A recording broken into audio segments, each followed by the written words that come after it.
adalah Julaibib radhiyallahu anhu. Namanya menunjukkan kalau ciri fisiknya yang kerdil dan pendek. Namanya merupakan nama yang tak biasa dan tidak lengkap. Nama ini bukan ia sendiri yang menghendaki, bukan pula orang tuanya. Julaibib hadir ke dunia tanpa mengetahui siapa ayah dan ibunya. Warga sekitar tidak tahu, atau tidak mau tahu tentang nasabnya. Bagi masyarakat Yasrib, tidak bernasab dan tidak bersuku merupakan aib besar.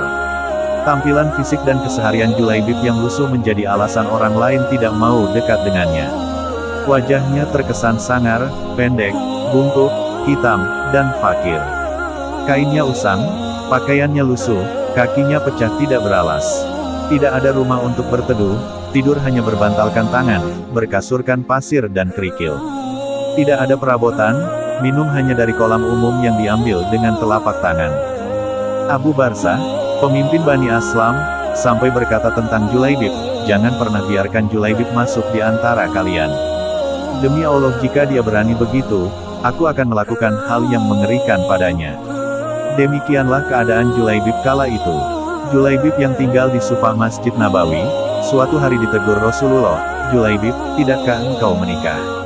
Siapakah orang yang mau menikahkan putrinya dengan diriku ini, ya Rasulullah? Kata Julaibib, tidak ada kesan menyesali diri, atau menyalahkan takdir Allah pada kata maupun air mukanya. Rasulullah juga tersenyum. Mungkin memang tidak ada orang tua yang berkenan kepadanya. Namun hari berikutnya, Rasulullah kembali menanyakan hal sama. Dan Julaibib menjawab dengan jawaban yang sama. 3 kali, 3 hari berturut-turut.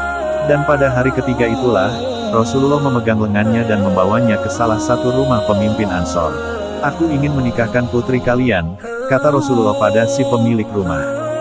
Betapa indahnya dan betapa berkahnya, demikian respons pemilik rumah dengan wajah berseri, mengira bahwa sang Nabi lah calon menantunya.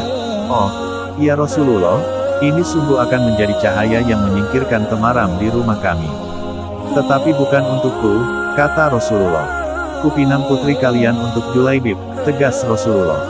Julaibib, nyaris terpekik ayah sang gadis. Ya, untuk Julaibib, kata Nabi. Ya Rasulullah, saya harus meminta pertimbangan istri saya tentang hal ini, kata ayah sang gadis. Dengan Julaibib, istrinya menjawab, bagaimana bisa? Julaibib berwajah lusuh, tidak bernasab, tidak berkabilah, tidak berpangkat, dan tidak berharta. Demi Allah tidak akan pernah putri kita menikah dengan Julaibib. Perdebatan itu tidak berlangsung lama. Dari balik tirai sang putri berujar, siapa yang meminta? Tanya sang anak. Sang ayah dan sang ibunya pun menjelaskan, apakah kalian hendak menolak permintaan Rasulullah? Demi Allah, kirim aku padanya. Dan demi Allah, karena Rasulullah yang meminta, maka tiada akan membawa kehancuran dan kerugian bagiku, kata sang gadis. Dan Nabi dengan tertunduk berdoa untuk sang gadis solihah itu. Ya Allah, limpahkanlah kebaikan atasnya, dalam kelimpahan yang penuh berkah. Jangan kau jadikan hidupnya payah dan bermasalah, demikian doa indah Rasulullah. Maka benarlah doa Nabi Muhammad. Tak lama kemudian Allah karuniakan jalan keluar baginya. Kebersamaan di dunia ternyata tidak ditakdirkan terlalu lama. Meski di dunia sang istri solihah dan bertakwa, tapi bidadari telah terlampau lama merindukannya di surga. Hingga suatu ketika Rasulullah begitu kehilangan.